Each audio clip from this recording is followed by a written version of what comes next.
The effort. Oh my gosh. Girl, do you like my Zoom background or what? I'm going to have to borrow that. I found it on Google Images. I will send it to you and you can use it at your pleasure. Great. I need to do it. Oh my goddess. That is amazing. Thank you.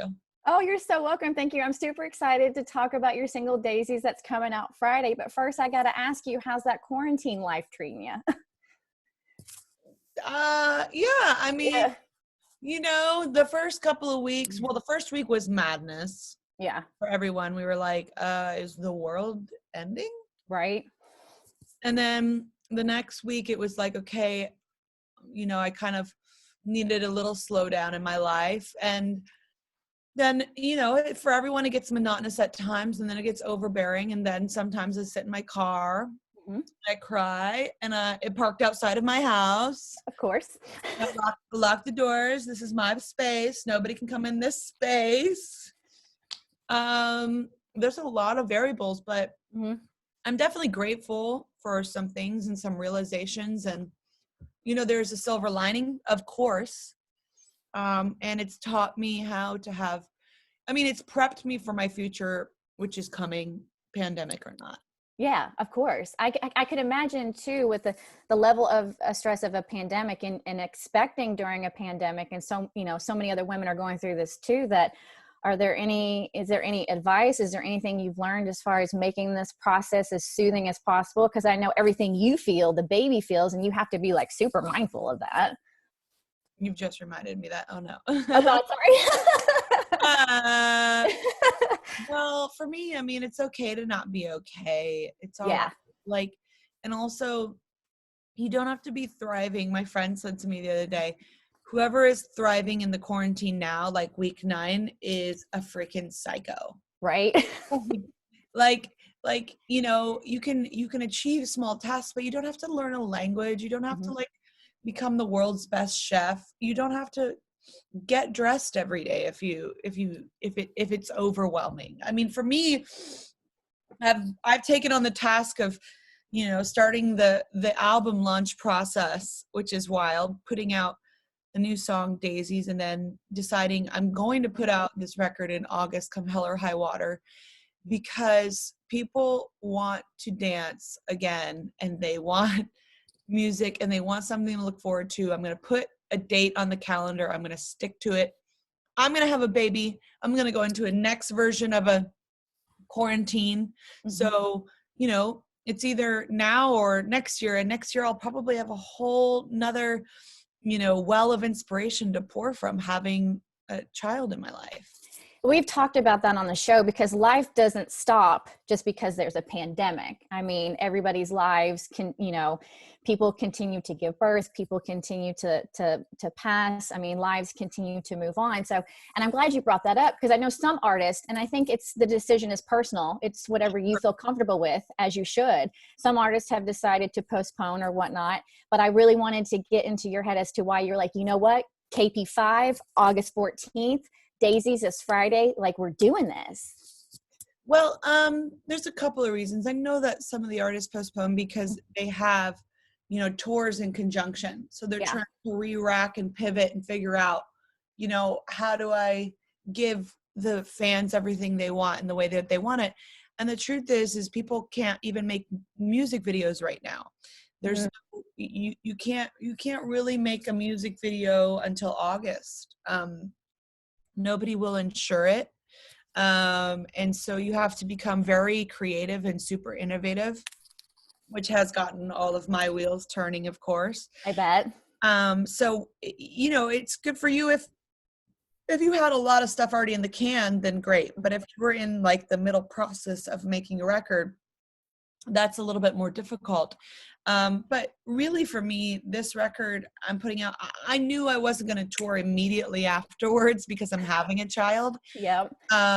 So I knew I was just going to give people a body of work that hopefully will encourage them and inspire them, empower them, give them joy, make them feel resilient. This record is, I would say, 75% full of songs about resilience. And I wrote it coming out of one of the most difficult times in my life, I started it 2 years ago when I was critically, when I was very depressed, and going through that, critically depressed, and coming out of that, and finding the light at the end of the tunnel, Mm-hmm. and which I have so much of now. Like I couldn't have ever imagined I'd be, having a child or giving life or being able to be in that place. Like I didn't know that my mind, body, spirit could handle that. And it can. But so I wrote all these songs, and maybe, I don't know what the world needs, but if I'm looking for inspiration anywhere from anything, it's hard to come by right now. But I can do my part and try and offer some. Well, I think it's important too to remember it's not just what the world needs, but it's also what you need. And you got to take care of yourself in order to take care of others and to take care of your fans. So, and just to touch on where you were mentally, because I think it's so important to talk about. Myself, I'm very vocal on our morning show about my anxiety. My husband and I have just gone through the IVF journey. And so I'm so living vicariously through you right now. And so to give people hope, because you never want somebody to find a permanent solution to a temporary moment. So when in that dark period, what were some of the things that kind of pulled you out? Was it the creative process of the album? No, I mean, it was a few different inspirations. I was definitely looking at my young nieces and going, they're so beautiful and full of light, and I have to be strong for them. But it was also digging into, I went on a super big emotional, spiritual journey for 2 years, and did some hard kind of counseling and psychological work, and went underneath the mat and kind of dug up all of that stuff that I had been avoiding and hiding and running from, and was like, hi, here it is. And so I went to the deepest levels of myself, and kind of pulled out the tar. Yeah. And I got rid of a lot of it, but it's, like my therapist has always said, there is no there, like it continues, something, the devil doesn't stop. Preach. So yeah, devil don't get no sleep. So it's something, you have to chip away at. And some days I don't lean on my tools, but other days I do, and I find that those days are better. No. And my tools are basically just doing some meditation, some prayer, checking in with my therapist, calling a friend when I'm feeling overwhelmed, putting a hand on my heart, like lots of different tools. And I didn't have a whole lot of those. I was always in therapy, but I didn't have a whole lot of those. And I got really deep with them, and they really helped writing this record. No, that's awesome. And that's incredible to hear. I'm a huge advocate of therapy. And like you said, like you have to get to the lowest low before you can start climbing back up. And it's a constant journey. And like you said, it's okay to not be okay. I have my good days. I have my bad days. But because you're able to have those good days, those are the ones that help you get through the bad, because the good is just right around the corner. Yeah. I even wrote in the liner notes of the record that I'm putting out this summer, that these songs, as joyous and hopeful and empowered as they sound, they're reminders even to myself that I got through something. Yeah. And if I go through it again, I will come out the other side. Here's like an actual snapshot song of coming out the other side. So don't forget that. That's awesome.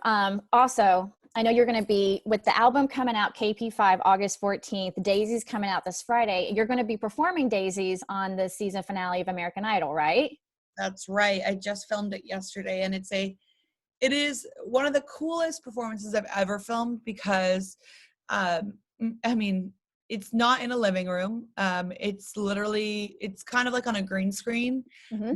I'm using technology that has never been used before. And it just looks insane. So it's exciting. I'm very excited.